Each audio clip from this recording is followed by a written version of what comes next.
Bismillahirrahmanirrahim. Assalamualaikum warahmatullahi wabarakatuh. Selamat datang kembali pada para sahabat laki di acara podcast Pulang ke Rumah yang kali ini kami mengangkat tema terkait tentang senangnya menjadi suami. Nah, menarik nih, sebuah tema yang mungkin seringkali diabaikan untuk dibahas, namun sebenarnya juga penting untuk dibahas. Nah, di sini kita sudah bersama kedua narasumber kita. Yang pertama adalah Pak Elan Satriawan, MEC PhD, dan yang kedua adalah Mas Jihad atau Pak Jihad SC, seperti itu. Kita langsung kenalan lebih lanjut, nggih. Mungkin silahkan Pak Elan dulu untuk memperkenalkan diri seperti itu. Silahkan. Terima kasih, Mas. Assalamualaikum warahmatullahi wabarakatuh. Waalaikumsalam. Mungkin namanya bukan narasumber, teman ngobrol gitu. Kalau podcast kan sebenarnya ngobrol ya, bukan presentasi gitu ya. Jadi saya karena juga pengen nanti tanya-tanya mungkin jadi. Saya Elan Satriawan, sekarang dosen di Fakultas Ekonomi UGM dan juga membantu pemerintah di bidang penanggulangan kemiskinan. Istri saya Ibu Renta Krisdiana atau mungkin sering dipanggil Ibu Awi. Anak saya 4, ya. Ada 2 batch, usia 26 tahun, 24 tahun, kemudian 17 dan 15. Ya. Jadi ada perempuan laki-laki, ya, terus kemudian batch kedua juga gitu, perempuan laki-laki. Mungkin begitu dulu perkenalan singkatnya. Oke. Baik, selanjutnya silakan. Oke, baik, terima kasih Mas Mahbub. Perkenalkan nama saya, langsung aja ya. Iya. Nama saya Jihad Wafda. Saya secara umur mungkin jauh berbeda dengan Pak Elan ya. Pak Elan ini mungkin generasi baby boomer mungkin ya, Pak ya. Ya, mepet milenial lah. Iya. Soalnya generasi saya dengan anaknya Pak Elan tuh berarti selisihnya tadi berapa Pak? Yang pertama Pak? Yang pertama 27. 2007. 97. Saya lahir 91 Pak. Jadi selisih 6 tahun ya. Masih milenial ya. Jadi saya melihat kayaknya Iya. Boleh. Oke. Kemudian dari psikologi, istri juga dari psikologi. Alhamdulillah sama-sama belajar di psikologi sejak kuliah di psikologi UGM dan sekarang beraktivitas di kampus Merdeka di MSIB, magang dan studi Universitas Bersertifikat di situ sebagai partnership yang ngurusin kemitraan di kegiatan magang mahasiswa. Begitu, dan alhamdulillah barusan kemarin tanggal 6 Maret kita dikaruniai anak yang ketiga. Masyaallah. Alhamdulillah. 4, saya baru 3 nih Pak. Semoga ya Baru itu berarti makan. Oh Iya. iya. Yang terbaik Pak. Katakan Allah maunya seperti apa. Begitu mungkin Mas Sambu. Oke, terima kasih Pak Elan dan Pak atau Mas nih? Bang. Bang, ya, Bang Jihad. Oke. Sampai saya lupa memperkenalkan diri ya. Nama saya Muhammad Abu Auzai. Saya seorang suami baru yang baru menikah sekitar 4 bulan ini, Pak Elan dan Mas Jihad. Dari kemarin Desember dan sekarang sekitar 4 bulan seperti itu. Nah, di sini kita akan membahas ya bagaimana dinamika jadi seorang suami itu seperti apa, kemudian suka dan sukanya menjadi seorang suami itu seperti apa dan sebagainya, dan kita saling akan sharing pengalaman seperti itu. Nah, kita berawal atau beranjak dulu dari mungkin kita baca-baca yang berkembang di media sosial itu ya, Mas Jihad dan Pak Elan, pernah viral itu terkait keluhan istri keluhan istri terkait hal-hal sepele sebenarnya kalau kita cermati. Namun mungkin menurut atau sudut pandang para istri itu hal yang wow. Misalkan apa? Misalkan bagaimana mayoritas kebanyakan suami itu misalkan tidak aware dengan hal-hal yang sepele, misalkan tadi habis mandi naruh handuk di kasur, kemudian kalau apa misalkan lupa mengangkat jemuran dan sebagainya, hal sepele seperti itu ternyata eh, untuk para istri yang sekarang, istri-istri yang sekarang yang ramai di sosial media itu, mereka mengeluhkan hal tersebut. Nah, coba kita bahas dari perspektif suami nih sekarang ya. Bagaimana kita akan mencoba ya menguraikan terkait bagaimana perspektif kita sebagai seorang suami terkait komunikasi, kemudian cara mengapresiasi dan sebagainya. Nanti kita akan bahas seperti itu. Oke, yang pertama mungkin kita akan membahas terlebih dahulu terkait tadi ya bagaimana pendapat Mas Jihad maupun Pak Elan nanti terhadap hal-hal yang umumnya dikeluhkan para istri di luar sana seperti itu. Misalkan ya tadi ya cuitan-cuitan yang ada di media sosial terkait hal-hal sepele menurut kita seperti itu. Enggak, silahkan Mas Jihad terlebih dahulu mungkin. Saya dulu. Iya. Oke. Silakan. Baik, sebenarnya saya tidak benar-benar tahu ya apa yang terjadi di media sosial terkait dengan apa namanya kondisi suami istri pasangan di luar sana ya.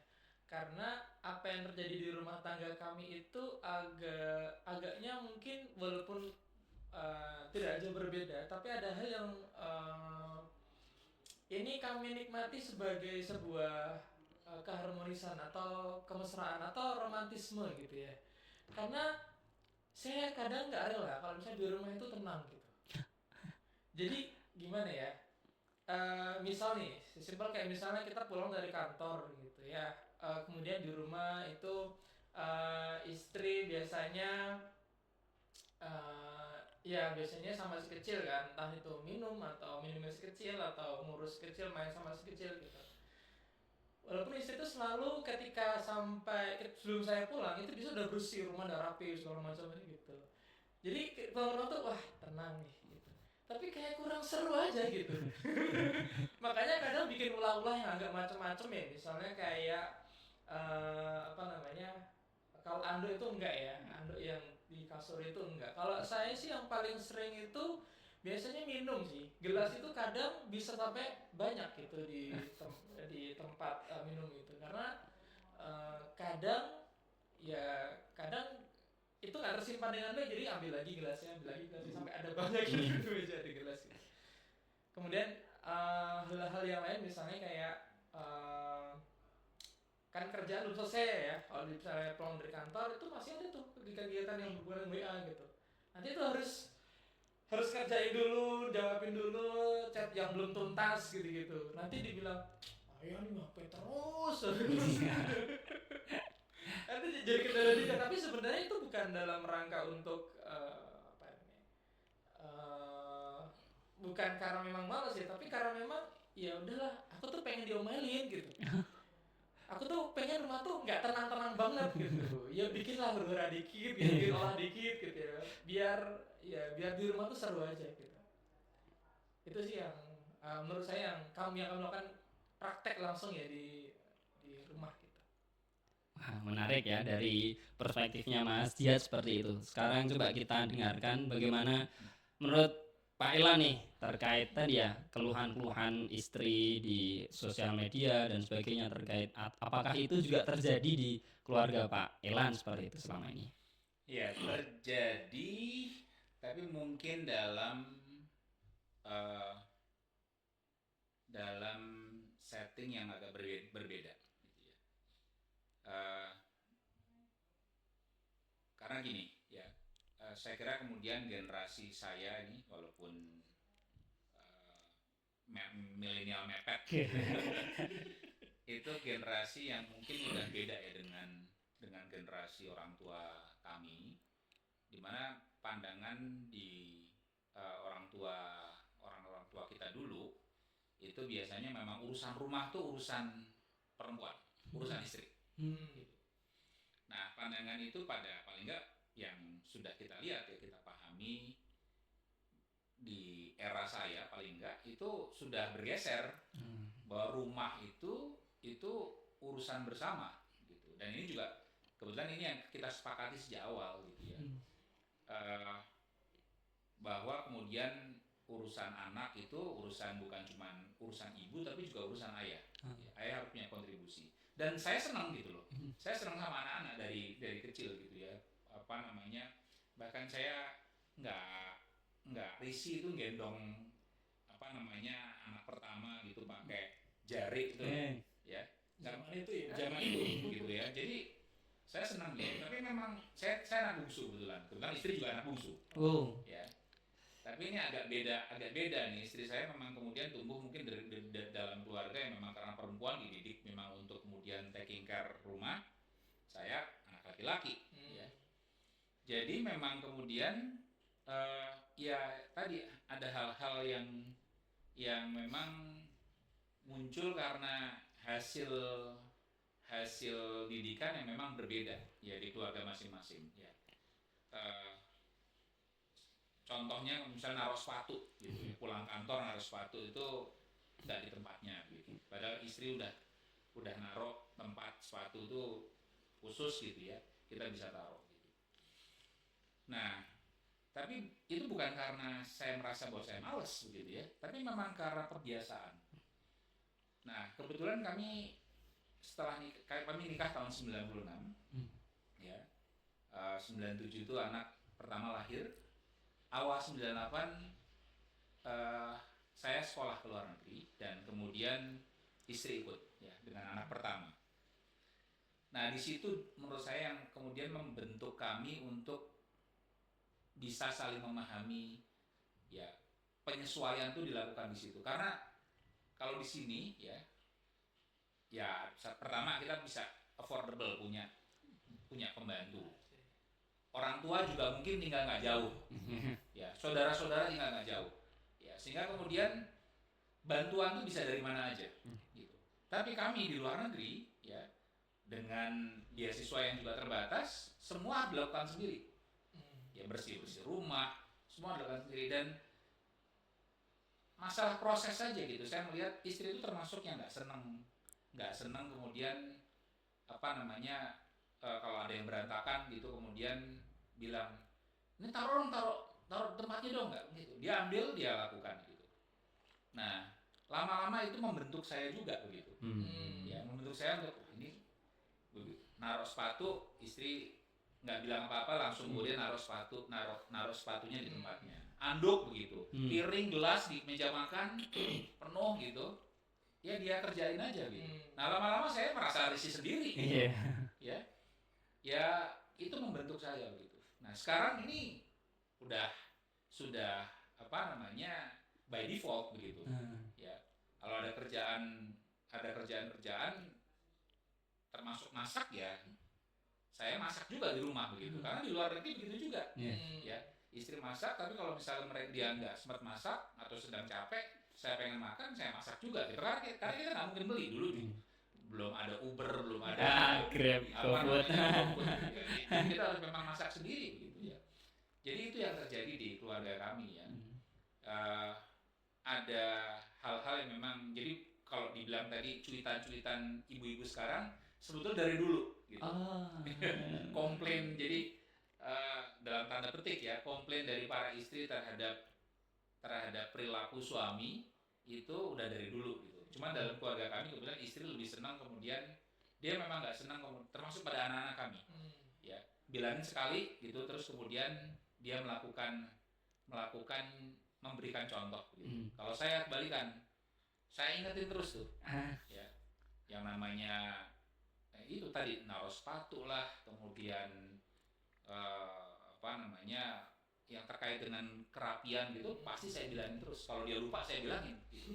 Istri nggak begitu, kebalikan.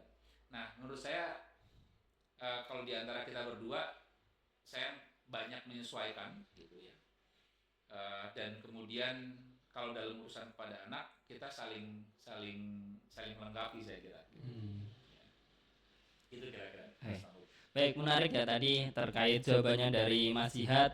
Justru Mas Jihad atau mungkin ada ya suami-suami di luar sana itu tipikalnya seperti Mas Jihad, minimal mirip-mirip Mas Jihad tadi, kurang mantap gitu keluarganya, kok nggak ada ramai-ramainya seperti itu. Nah, itu mungkin bisa jadi perspektif baru ya untuk para istri ya.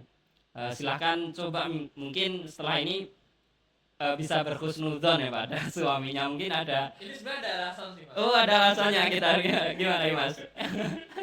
Karena mungkin karena background orang tua juga dulu ya. Karena sama sejak kecil memang ibu itu boleh dibilang proaktif banget. Jadi karena suka ngomong, yang pada akhirnya suka ngatur dan menurut saya agak banyak kata gitu. Jadi saya tuh ingin diomelin juga gitu. Saya tuh ingin bukan dikasarin ya, tapi ingin dicerewetin juga. Gitu. Karena bagi saya itu bentuk dari romantisme yang bagi saya diperhatiin ini. Oh ternyata dia masih sayang sama aku nih. Ya. Karena kalau dia diem, wah gitu. Udah beda tuh, wah di rumah tuh udah kayak wah apa aku ada yang salah ya? Iya. Sampai dia diem aja. Iya. Nah, jadi makanya di rumah itu kalau antang-antang aja saya jujur jadi bertanya-tanya. Justru saya walaupun menikmati dengan diam ya, saya diam aja dalam arti diam itu kan biasanya kalau laki-laki itu sampai mungkin capek segala macam, masih ngurus segala macam, itu diam aja tapi dia menikmati gitu. Entah itu kondisi rumah yang mungkin anak-anak kecil masih rewel gitu, atau mungkin karena ibunya ngomel karena ini gimana sih mulai gitu. Itu saya nikmati dengan sangat enjoy. Iya, aduh.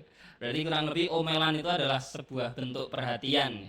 Wah, yang ya saya belum bisa selevel Pak Elan ya. Bisa langsung memahami kliknya. Iya. Baru belajar gitu ya. Kita suami-suami muda. Tapi itu menarik Pak Elan. Nanti kalau misalnya di SD, ini Pak kalau misalnya kelas yang bisa membangun klik itu luar biasa sekali sih Pak. Mungkin langsung bisa disambung tuh Pak Elan. Bagaimana proses atau ya tadi proses belajar menyesuaikan ya seperti itu. Satu gini ya, kalau boleh dibilang menyesuaikan itu proses yang nggak akan pernah selesai. Ya. 28 kita menikah 96 berarti sekarang sekitar 28 tahun kita menikah. Ya. Itu selalu masih ada hal-hal yang kita kadang nggak ketemu. Kita harus lebih banyak ngobrol. Ya, ada hal-hal yang mungkin masih saya masih punya nggak serak dengan apa yang kemudian istri saya pahami atau pegang, ya istri saya juga begitu, ya. Tapi saya kita berdua melihat bahwa kemudian ya dijalani aja gitu ya. Saya ini kebetulan mungkin agak beda sama Mas Jihad tadi ya. Mas Jihad kan senangnya tadi ya diomelin. Emang kalau saya orang harmoni. Gitu. Ya, orang harmoni. Jadi kemudian saya nggak tenang tuh kalau kemudian istri saya marah misalnya ke saya. Atau kemudian nggak ngomong ke saya. Ya. Jadi saya merasa kemudian harus saya selesaikan. Gitu. Walaupun dan ini salah satu penyesuaian ya.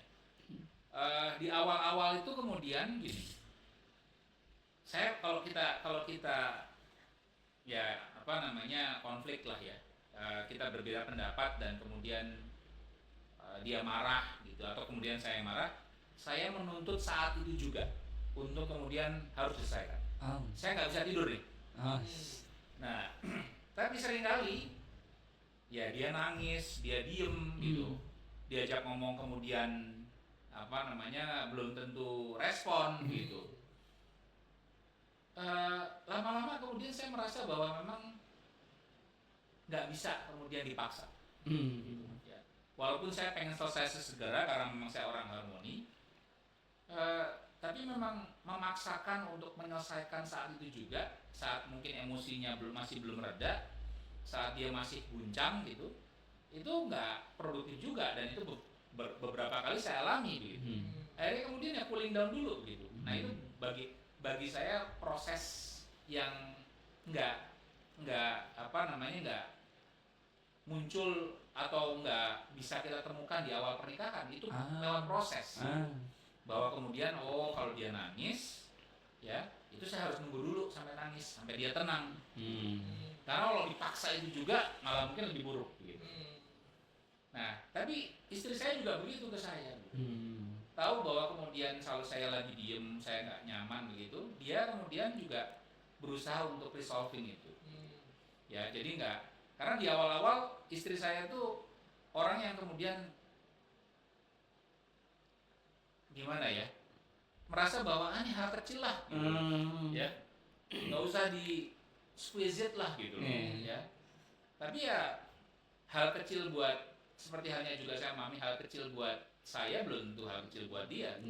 Juga begitu ya, hal kecil buat dia belum tentu hal kecil buat saya. Jadi intinya ya kita appreciate lah. Dan saya nggak tahu kapan kemudian kita berada pada titik ini ya. Cuman yang jelas apa yang kita alami sekarang itu jelas tidak muncul di hari pertama atau di tahun pertama pernikahan.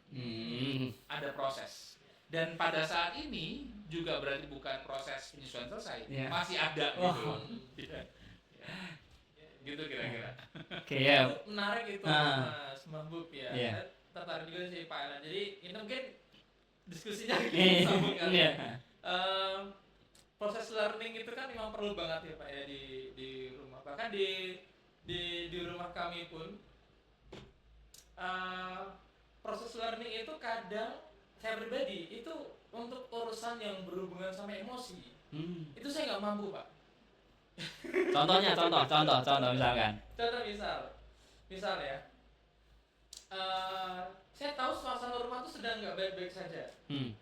Entah anak rewel, yang paling bikin standar rumah itu nggak baik-baik saja adalah ketika anak rewel tapi istri diam aja.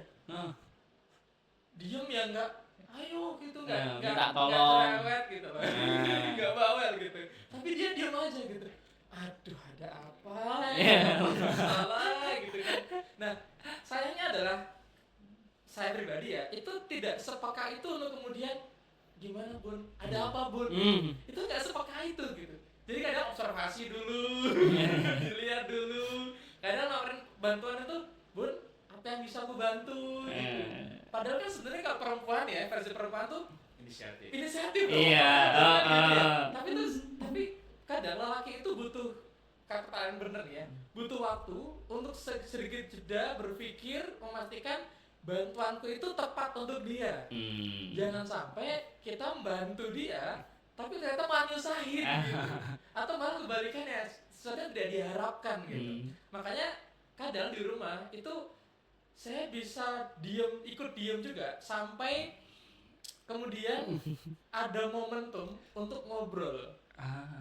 Entah itu mungkin di perjalanan, ketika safar, atau mungkin ketika makan, karena di rumah kami makan tuh harus bareng ya. Kalau nggak bareng kadang-kadang itu buru-buru, ngantor atau apa itu baru buru-buru. Tapi kalau sebenarnya dikondisikan buat makan bareng, itu momentum bagus banget untuk ngobrol gitu.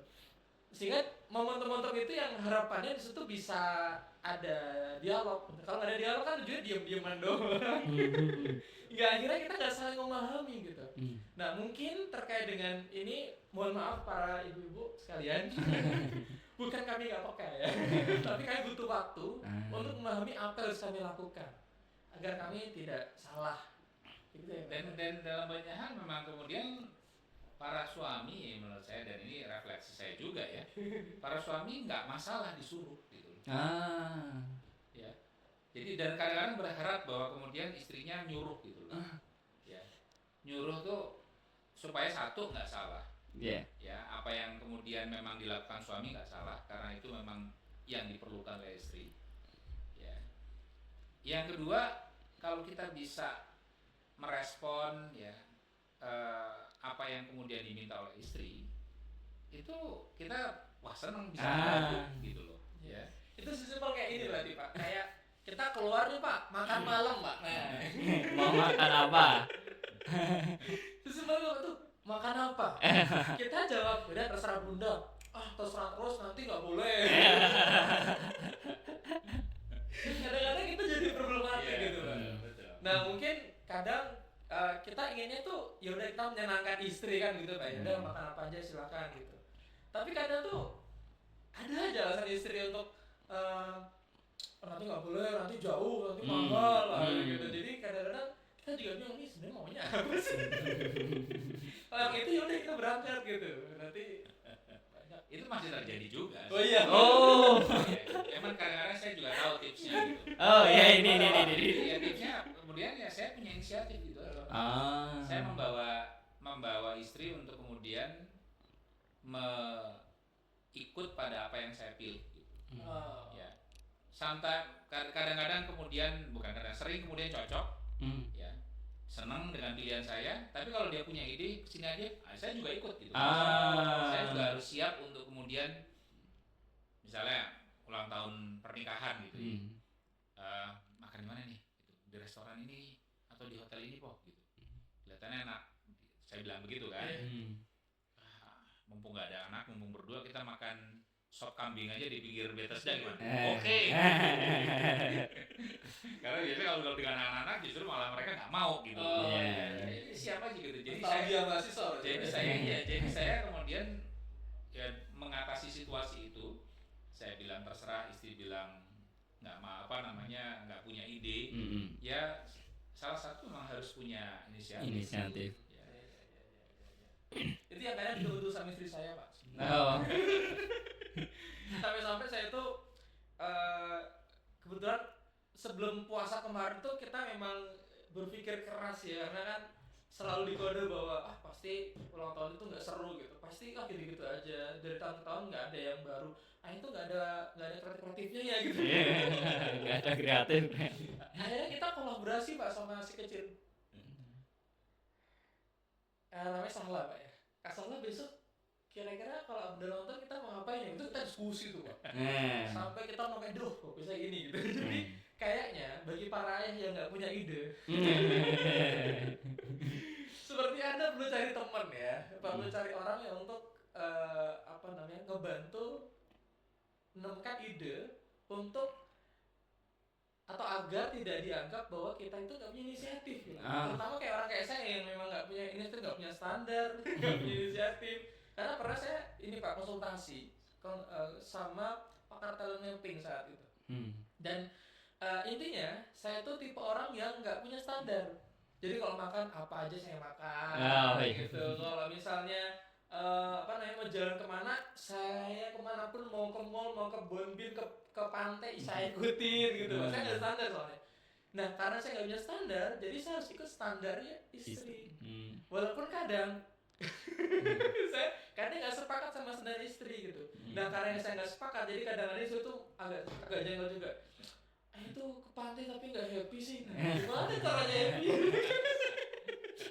Padahal sudah diiyakan, sudah dianterin, sudah dibayarin, makan juga dibayarin, masih dianggap tidak menikmati gitu. Jadi kadang-kadang mungkin para ibu, para istri, suami kalian tuh sudah berusaha ya untuk memilih standar kalian. Jadi kalau mungkin tidak dianggap menikmati, ya mungkin butuh waktu sampai benar-benar enjoy dengan permintaan atau standarnya para istri. Mungkin butuh momentum juga Pak. Ini kan saya baru pribadi baru 7 tahun menikah. Iya 7 tahun menikah. Jadi mungkin tidak selama bapak yang 20 sekian untuk proses seperti ini. Dalam hal itu saya ya senang makan apa aja gitu ya.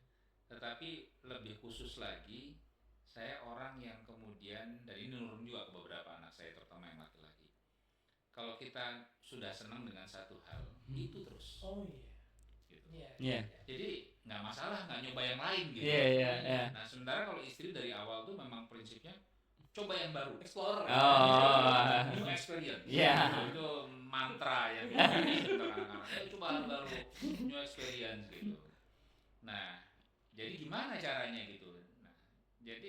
Nah, saya selain kemudian kalau kemudian saya senang sesuatu, saya kemudian akan makan itu terus, akan ke tempat itu terus.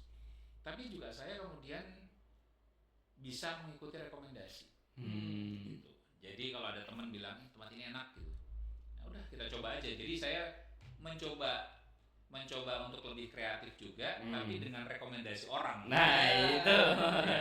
Dengan rekomendasi orang. Jadi bukan juga ide saya. Gitu.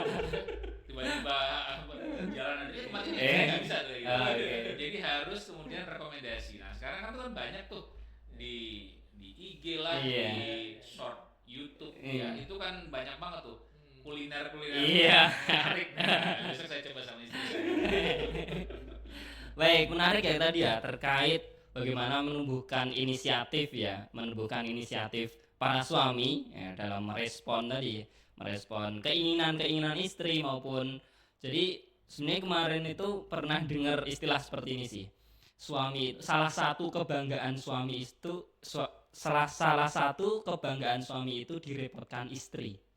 Nah, direpotkan dalam tanda kutip ya, maksudnya ingin suaminya itu tadi inisiatif, kemudian suaminya itu ingin sang istri itu pengen kalau ya saya itu pengen dibimbing dan sebagainya seperti itu. Nah, menurut Pak Elan sendiri seperti apa terkait konsep seperti itu?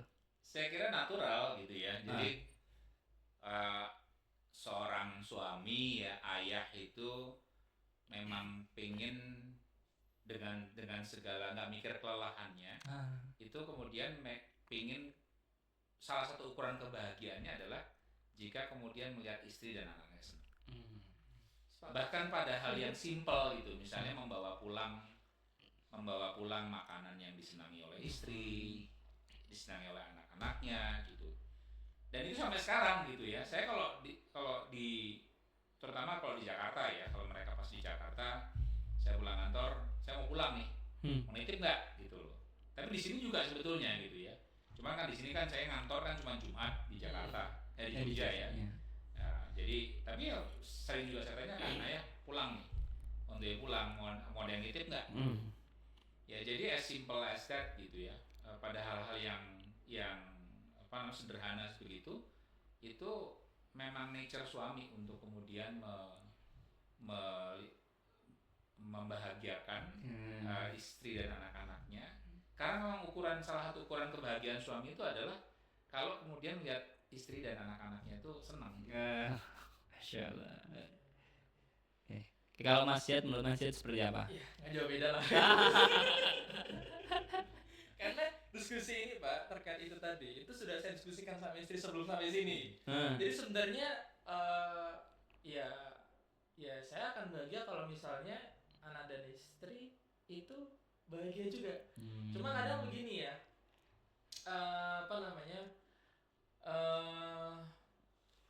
ekspresi bahagianya seorang suami itu kadang-kadang nggak harus senyum ya atau kelihatan happy gitu. Karena saya selalu ditanya gitu, ayah tuh nggak seneng ya aku ajak makan gitu. Ayah tuh nggak seneng ya aku masakin ini gitu. Ayah tuh nggak seneng ya happy ya anak tuh pada main asik gitu. Bukan gimana ya, maksudnya ekspresi kita senang itu tidak harus dengan seperti senyum atau cari atau happy gitu kan enggak. Bagi saya duduk menikmati kemudian tenang itu saya sudah merasa bahagia gitu. Tidak perlu yang kemudian terekspresikan dengan senyuman atau semacamnya gitu, tertawa gitu, enggak. Karena bagi saya itu tadi dengan duduk tenang melihat mereka main atau bundanya bisa makan lahap gitu atau bisa leluasa aktivitas itu bagi saya itu sudah menyenangkan gitu. Mungkin Pak Elan juga melihat ya Pak ya. Ini yang saya rasakan juga sih Pak. Saya tuh senang banget Pak ketika istri itu ngomong di depan forum yang di situ banyak orang terinspirasi gitu Pak. Jadi kayak wah bunda hebat ya. Jadi kayak merasa makin senang gitu. Mungkin kalau Pak Elan lihat Bu Awi aktivis sosial kemana-mana itu juga gimana ya, kayak makin sayang gitu Pak ya. Tergantung mungkin Pak Adit bisa cerita ya. Tapi bagi saya itu happy banget gitu. Bahkan saya rela-rela ya membantu banyak ya, agar walaupun belum psikolog ya, tapi untuk kursus misalnya atau untuk beberapa hal yang support untuk kebutuhan produktifnya dia, itu itu saya lakuin gitu, hanya agar dia produktif, dia happy, dia senang, karena bagi kami itu juga sesuatu yang menyenangkan gitu. Makanya nggak perlu lah istri itu tahu bagaimana capeknya kita, marahnya kita sama klien misalnya, atau kesibukan kita di kantor, sehingga kita sampai di rumah itu nggak perlu lihat urat lelahnya kita gitu. Mereka cukup tahu bahwa kita habis pulang dari kerja gitu, kemudian disiapin teh atau minum atau semacamnya, atau hal yang mungkin dirapikan rumah segala macam, itu udah cukup gitu. Karena menurut saya kita tidak perlu menunjukkan kelelahan kita, tapi cukuplah kita menikmati bahwa kita itu sudah bahagia di rumah, anak tercukupi semuanya, dan mereka bisa beraktivitas dan bisa happy menjalani semuanya, itu udah bahagia banget. Ini mungkin saya nambahin dikit ya. Ini ya memang nature laki-laki itu kan nggak ekspresif. Ya. Flat Ya, flat aja gitu. Ya. Hampir semua begitu ya. Tapi juga makin kesini saya juga makin merasa bahwa laki-laki perlu lebih ekspresif. Mungkin nggak harus kemudian menjadi seperti istrinya yang luar biasa ekspresif gitu. Tapi paling nggak kemudian memang perlu menyampaikan apa yang dia rasakan. Ya. Dan dalam konteks saya yang mungkin yang paling awal itu justru yang paling diperlukan adalah ekspresi kebahagiaan, karena itu bisa memunculkan bisa memunculkan ambient dan environment yang positif di dalam keluarga. Kedua, hal-hal simpel ya seperti tadi ya, misalnya Mas Jihad senang banget, bahagia melihat istrinya kemudian tampil, apresiasi, wah bunda keren gitu. Itu dulu mungkin nggak pernah saya lakukan gitu. Ya. Tapi kemudian sekarang ini mulai saya lakukan ya, beberapa tahun terakhir lah. Ya. Karena ya kita tuh diciptakan memang, kalau ya man from Mars ya, woman from Venus, itu kita dua makhluk berbeda ya, tetapi bukan berarti kemudian kita nggak bisa mendekat. Ya. Karena kalau kita nggak mendekat ya memang nggak ketemu gitu loh. Ya aku ngomong begini gitu kan, akhirnya kan begitu ya defense-nya ya. Aku ngomong begini, emang nggak bisa ngomongin gitu. Cuman ya saya merasa karena saya menuntut dia untuk kemudian juga memahami saya. Ya. Misalnya gitu tadi gitu ya, istri saya memahami saya kalau kemudian saya pulang kantor, gua saya, cave saya itu adalah misalnya dipijet. Jadi manggil tukang pijet ke rumah. Itu udah gua saya. Tiap minggu pasti istri saya tahu. Salah satu yang menjadi rutinitas saya itu ada tukang pijet langganan. Dia datang ke rumah 1,5 jam 2 jam saya dipijet. Itu udah menjadi rutinitas saya. Tapi dan istri dan anak-anak memahami.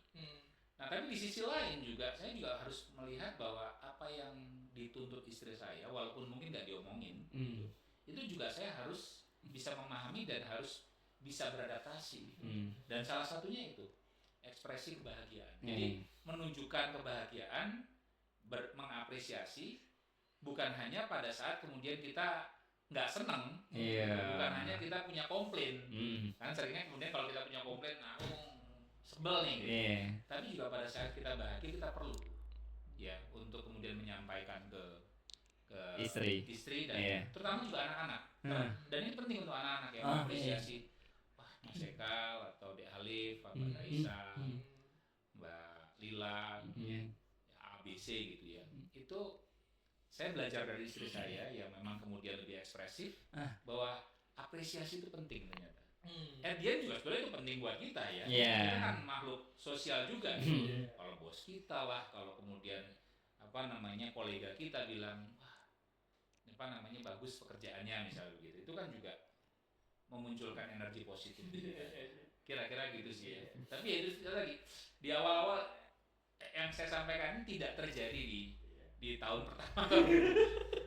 Prosesnya tuh kemudian Iya. Butuh waktu ya. butuh waktu. Ini juga menarik nih Pak. Itu ujian saya nyebutnya ujian kepekaan ya Pak ya. Kadang-kadang itu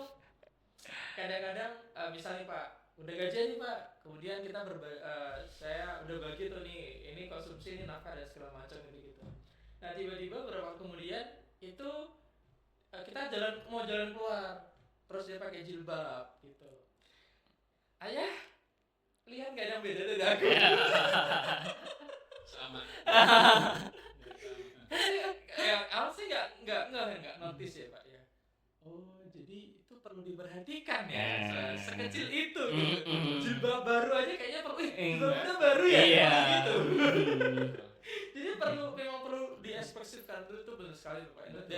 Dan saya jadi perlu belajar kembali ya untuk melihat hal-hal semacam itu yang awalnya sih kayak biasa aja gitu, kayak pulang ke rumah juga yang awalnya biasanya bersih rapi gitu, terus kemudian ini agak beda dikit, agak wangi dikit gitu Pak. Ayah nggak nyium bau apa gitu. Ya kayak gitu tuh perlu jadi perhatian bagi seorang suami. Ini juga refleksi kita ya Pak ya, seorang suami juga kayaknya itu tamparan kita juga. Makanya kadang-kadang laki-laki tuh selalu punya, kalau tadi Pak Elan bilang ada cave ya, ada gua ya, itu selalu ada me time-nya sendiri gitu. Yang itu kadang-kadang istri dan anak tuh nggak bisa ganggu. Makanya kadang-kadang kita ada private time gitu ya, me time yang itu waktu yang memang dialokasikan untuk kita berpikir, merenung gitu. Karena kalau misalnya kita nggak ada momentum itu, kita tiba-tiba disibukkan dengan aktivitas rumah gitu, meledak gitu rumahnya. Nggak ngerti apa-apa itu capek. Wah, itu bisa bahaya. Jadi mungkin momentum-momentum untuk refleksi seorang ayah itu juga perlu diapresiasi juga oleh para ibu gitu. Para istri gitu. Oke, kemudian sekarang kita coba bahas terkait apa sih bedanya pengalaman Mas Ziyad maupun Pak Elan tuh beda rasanya ya. Apa yang dirasa berbeda ketika sebelum menjadi suami dan sesudah menjadi suami? Bedanya apa? Saya dulu. Iya, silakan Mas Ziyad. Sebelum jadi suami, saya menjadi orang yang merdeka ya. Karena urusannya hanya aktivitas di luar rumah. Waktu itu sih masih ngajar ya, kalau waktu sebelum nikah itu masih ngajar dan di rumah doang deh, itu aja Pak. Jadi ya masih punya freedom untuk beraktivitas yang lain gitu. Nah ketika sudah menikah itu makin ada banyak tanggung jawab ya, apalagi kalau udah punya anak tuh tanggung jawabnya jadi makin banyak gitu. Nah ketika justru semakin banyak tanggung jawab itu kadang-kadang ketika kita belum selesai dengan persiapan kita menikah ya, itu kadang-kadang yang terjadi adalah kita denial dengan kondisi yang ada. Jadi misalnya kok gini sih istriku, loh kok gitu sih, kok nggak seperti yang gue bayangkan misalnya, atau kayak ekspektasi dia menikah itu kan dilayani ya, yang saya tahu ya. Nah itu mindset itu yang kayaknya perlu diubah ya. Nah kalau saya pribadi ketika sebelum menikah ya waktu itu ikut SCA Pak. Dan kayaknya saya angkatan pertama Pak yang main ke tempatnya Pak Elan di 2017 nggak salah. Oh gitu ya. Karena posisinya waktu itu saya ngelamar itu Maret, Februari setelah lulus S1 langsung ngelamar. Tapi dilamar ke akad itu 9 bulan kayaknya. 7 purnama. Wah, 7 bulan. 7 bulan Februari sampai September itu ada 7 bulan kita berjarak gitu. Itu usia berapa? Usia 25 Pak. Usia 25.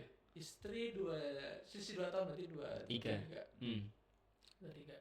Nah dari 17 itu karena emang agak panjang Pak, saya ke SCA itu Pak. Dan untungnya cukup banyak belajar dari Pak Elan. Sempat mampir ke rumah Pak Elan di waktu itu di lantai 2 yang buku semua itu isinya Pak. Dari situ makin paham bahwa sebenarnya laki-laki itu ketika dia menikah dia butuh persiapan. Dan semakin menikah ini saya merasa persiapan yang dulu itu kadang-kadang ada benarnya, tapi makin kesini makin realistis gitu. Kadang-kadang kita meninggal sesuatu yang itu di dalam bayangan kita ideal gitu. Dulu sebelum nikah kita buat proposal ya. Saya presentasi di depan calon istri, istri juga presentasi di depan saya gitu.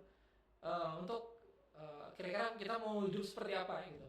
Tapi ternyata makin kesini kita makin realistis gitu. Oh ternyata mimpi ini gak ideal gitu. Oh ternyata yang ini kita prioritaskan. Oh ternyata kayaknya yang ini dengan kondisi sekarang kayaknya kita perlu sesuaikan atau kita kurangi takarnya atau kita perlu adaptasi lagi dengan kondisi yang sekarang. Jadi kayaknya makin kesini tuh makin terbentur deh sesuatu yang itu makin kita yakini sebagai wah kayaknya memang Allah pengennya kayak gini gitu. Jadi ya apa ya idealnya kita menikah itu kadang-kadang nggak benar-benar ideal karena apa yang Allah takdirkan itu yang kita yakini itu yang terbaik gitu. Baik, mungkin dari Pak Elan dari Iya. yang di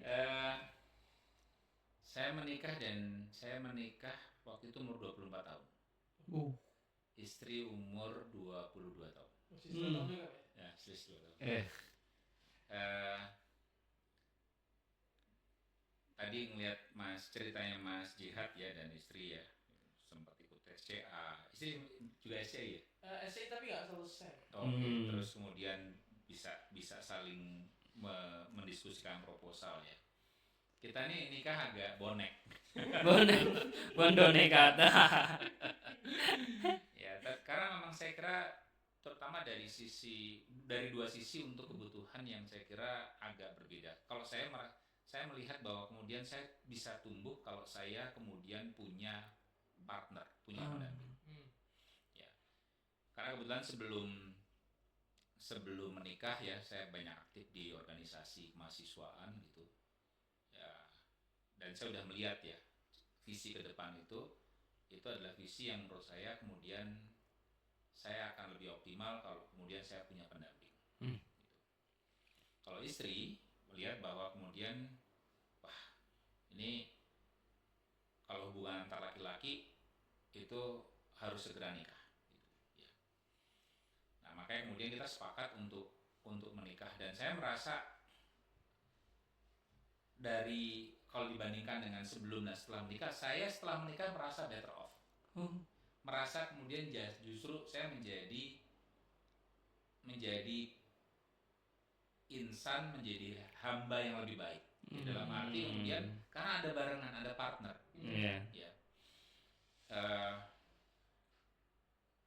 Dulu waktu menikah kebetulan kakak saya yang persis ya, kakak saya 3 bersaudara. Yang pertama laki-laki, waktu saya menikah udah menikah. Yang perempuan, kakak saya persis itu di tengah, saya bungsu, itu belum menikah. Ya. Sementara kami sudah punya rencana menikah. Gitu. Terus kemudian kalau kami orang Jawa, kemudian kan selalu ya, kok melangkai. Gitu. Ya. Terus ya saya bicara dengan kakak saya. Kakak saya sama sekali nggak keberatan, cuma memang dia tahu mimpi-mimpi saya. Saya dari dulu kan memang pengen sekolah lagi, pengen kemudian dengan segala cita-cita lah. Cuma kakak saya bilang, kalau kamu menikah justru akan mempermudah pencapaian yang kamu miliki atau justru menghambat atau memperlambat. Gitu. Saya bilang justru kemudian saya merasa optimis kalau kemudian saya punya pendamping hidup saya akan lebih mudah. Kata kakak saya, nikah aja gitu, lebih baik insya Allah gitu. Ya, itu jadi kemudian menjadi salah satu motivasi tentunya ya untuk karena kita nggak ada ECA waktu itu. Bismillah kemudian nikah dan kita meyakini bahwa ini lebih baik begitu. Nah jadi alhamdulillah ya saya merasakan bahwa setelah menikah kita nggak punya waktu cukup banyak untuk berduaan karena nggak lama setelah nikah ya kemudian istri cuma 1 kali menstruasi, setelah itu hamil. Masya Allah. Ya jadi 96 menikah, 97 Oktober itu yang pertama sudah lahir gitu. Tapi alhamdulillah gitu, saya merasa bahwa ini menurut saya kemudian kenikmatan yang justru membuat saya lebih punya tanggung jawab gitu ya. Tadi Mas Jihad saya kira kata kunci apa yang sama Mas Jihad, tanggung jawab gitu. Membawa anak ke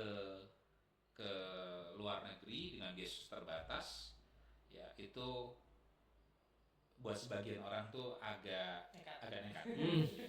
Sekolah S2 kemudian bawa satu anak gitu. Di sana satu lagi lahir. Ya. Itu memang cukup berat kita rasakan. Plus ketika kemudian kita udah pulang ke sini, ya 2 tahun setelah pulang saya sekolah lagi S3. Dan itu saya udah bilang sejak awal, kita suami istri itu sepakat bahwa kemudian kita berangkat bareng.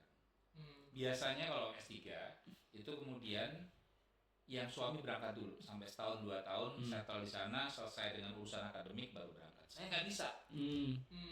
Saya nggak bisa. Saya harus dengan keluarga. Kalau jauhan saya malah kemudian kepikiran, nggak akan konsentrasi, nggak bisa fokus. Jadi kita sepakat berangkat. Itu juga banyak orang nekat sekali. Uangnya kemudian terbatas. Ya kemudian ada beban-beban akademis yang lagi S3 itu kan berat sekali gitu. Cuman saya bilang ya orang kan beda-beda. Saya itu justru merasa kalau ada istri dan anak, saya merasa punya moral support, merasa punya udah stres di kampus, kalau ke rumah ketemu istri ketemu anak-anak, relief. Ya. Nah, jadi alhamdulillah kalau ditanya pengalaman sebelum dan setelah menikah, buat saya ini mungkin makanya kembali ke topiknya senangnya menjadi suami.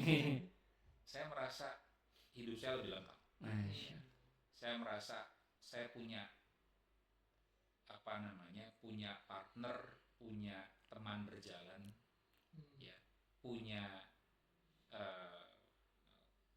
komunitas kecil untuk berangkat saya istri dan anak untuk kemudian sama-sama memperbaiki diri. Karena saya juga belajar dari anak-anak gitu ya, bahwa nggak selamanya orang tua benar kan, ya nggak selamanya orang tua selalu benar gitu, pasti kemudian kadang-kadang juga ada kekurangan, ada kesalahan, dan kemudian kita justru bisa belajar dari anak-anak kita gitu. Dan saya sekali lagi saya nggak bisa dari awal tuh saya nggak bisa kemudian menjadi orang yang sendirian gitu ya. Saya merasa nggak lengkap dan saya merasa justru nggak bisa optimal gitu ya. Jadi gitu sih, dan mungkin ini relate dengan topiknya ya. Senangnya menjadi suami dan senangnya menjadi ayah juga gitu ya, karena hidup saya lebih lengkap ya, karena kita bisa saling melengkapi, bisa bekerja sama.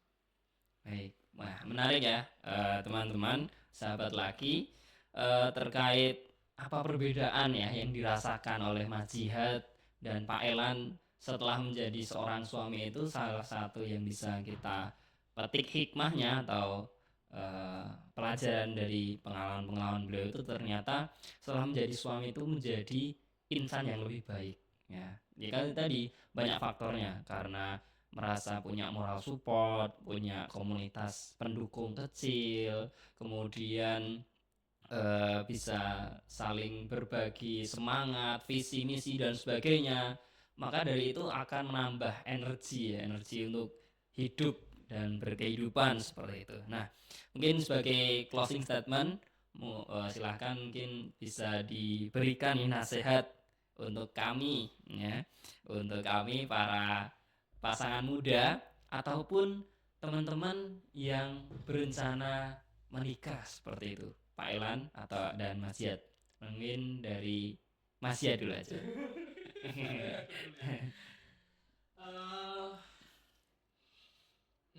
Buat para calon suami ya berarti ini berarti. Ya, calon suami dan suami muda yang pasangan-pasangan muda itu loh. Okay. Baik, dulu ada stigma ya bahwa kalau nikah dengan orang psikolog itu udah pasti peka gitu. Dan dengan adanya pernikahan kami itu menunjukkan bahwa itu salah ya. Jadi bagi teman-teman mungkin yang mau menikah atau persiapan menikah atau calon suami begitu, pesan saya sebenarnya menikah itu adalah, kalau tadi kata Pak adalah mencari partner, itu benar adanya. Jadi teman-teman jangan merasa bahwa menikah itu sebenarnya kalau dipikir-pikir berat, jadi berat beneran gitu ya. Tapi kalau itu kita anggap sebagai sebuah perjalanan bersama pasangan kita, justru dengan berjalan bersama itu yang pada akhirnya meringankan kita gitu. Karena prinsip dalam perjalanan kan kita kalau ibaratnya kita sedang safar gitu ya, kan seberapa jauh perjalanannya itu selama kita bersama orang yang kita cintai, itu perjalanan itu jadi nggak ada rasanya gitu. Jadi jangan pernah khawatir dan bingung terkait dengan rezeki terutama ya. Karena kami berangkat dari nol, bahkan mengingat dulu ketika awal menikah itu kita nggak dapat pesangon dari orang tua kami ataupun orang tua istri gitu, karena kita benar-benar dari nol gitu.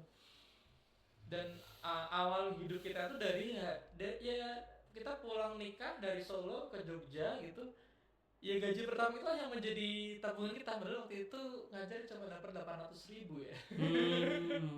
Dan itu luar biasa sekali ya hidup dengan kayak gitu, karena berangkat dari nol banget, dan ternyata Allah memperjalankan kita ke dalam fase-fase yang itu qadarullah kenikmatan yang luar biasa gitu.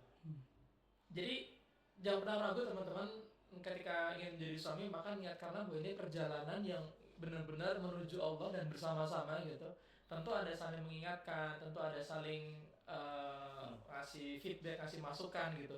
Karena disitulah yang kemudian menjadi berkahnya pernikahan itu, karena memang kita saling mengisi gitu. Jadi walaupun jalannya mungkin kayak berkelok-kelok ya, mungkin juga panjang, mungkin juga banyak gak nyamannya, tapi selama kita bergandengan, ya insya Allah menjadi suami itu adalah suami yang menyenangkan gitu. Masya Allah. Dari Pak Elan, Saya udah betul lah. Sampaikan Mas Jihad lah nih, saya nambahin sedikit aja ya. Jadi dan tadi sebetulnya juga sudah disampaikan Mas Jihad ya. Paling penting tentunya yang pertama adalah share vision, visi bersama ya, yang kemudian menuntun menjadi guidance kemana kita akan melangkah. Share visionnya penting ya tentunya masuk surga bersama, menjadi ibadah Tuhan, tapi perlu turunannya gitu loh ya.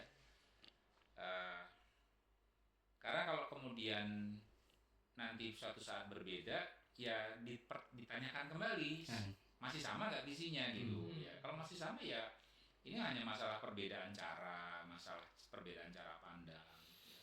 Kalau dikembalikan ke visi, harusnya kemudian tinggal dicari titik temu. Nah ini yang kedua nih yang penting ya. Dan buat suami istri, buat masing-masing pasangan, titik temunya di mana itu beda-beda. Ini masalah arts, nggak bisa kemudian sama antara satu pasangan dengan pasangan yang lain. Makanya kemudian perlu komunikasi, perlu dialog, perlu diskusi terus gitu ya. Makanya kalau suami tadi bertahan pada ya saya begini, pahami saya, istri juga begitu, susah ya. Ada yang memang kemudian kita mencoba memahami istri mencoba memahami suami, tapi most of the time itu kita harus bergerak, dua-duanya harus bergerak mencari titik temu. Titik temu itu nggak mesti di tengah ya, kadang-kadang condong ke istri, kadang-kadang condong ke suami ya. Itu art sekali lagi gitu ya. Nah maka dengan itu ya persiapan menjadi penting begitu ya. Memang ya kalau saya ditanya gitu ya, apa yang akan dilakukan lebih baik kalau punya kesempatan balik lagi ke tahun 95, 96 sebelum nikah? Mungkin kalau ada SCIC saya karena sekali lagi dulu kita modalnya insya Allah ibadah, bismillah ya baca-baca dikit gitu, tapi ya nggak sistematik begitu ya. Proses pembelajarannya itu kemudian lebih banyak setelah menikah gitu. Tapi kalau Mas Jihad dengan istri ini kan udah ada modal yang cukup kuat gitu, sehingga saya kira mungkin bisa lebih baik gitu ya.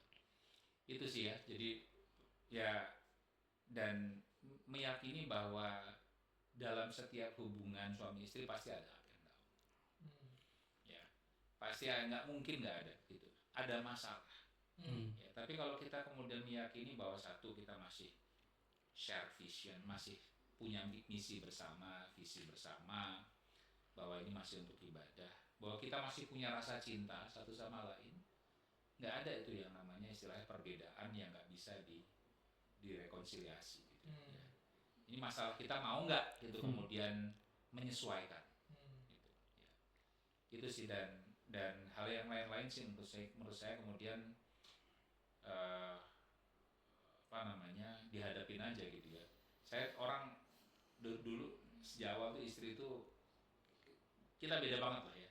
istri di awal tuh kemudian orang yang go with the flow. Saya orang yang plan. Itu kan beda banget. Pokoknya kalau istri tiba-tiba eksplosif, inilah gitu kan. Saya plan banget gitu. Nah kesini itu saya udah apa namanya, udah agak plannya udah nggak terlalu restrict. Karena sering juga kemudian go with the flow. Istri sebaliknya gitu. Go with the flow-nya masih, eksplosifnya masih, tiba-tiba mau ini mau itu gitu. Tapi kemudian juga plan begitu. Ya saya kira ini itu tadi ya, 28 tahun, hasil dari 28 tahun berinteraksi.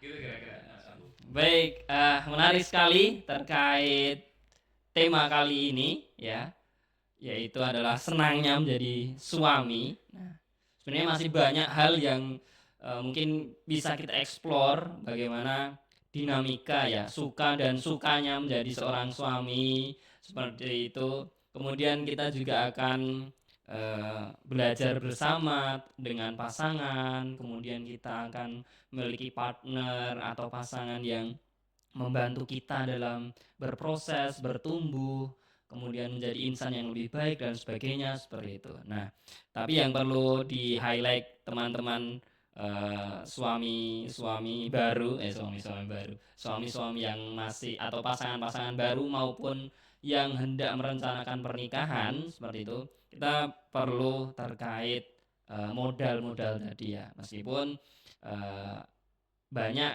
hal-hal yang ya udah kita bismillah, kita punya visi yang sama, membentuk keluarga yang seperti apa dan sebagainya, tapi juga perlu dukungan-dukungan yang lainnya seperti itu. Mungkin cukup sekian terkait podcast ya, tema senangnya menjadi suami kali ini. Insya Allah kita akan berjumpa lagi di tema-tema menarik selanjutnya. Stay tune on the Lucky GIB di YouTube dan media-media sosial kami lainnya. Akhirul kalam, wassalamualaikum warahmatullahi wabarakatuh.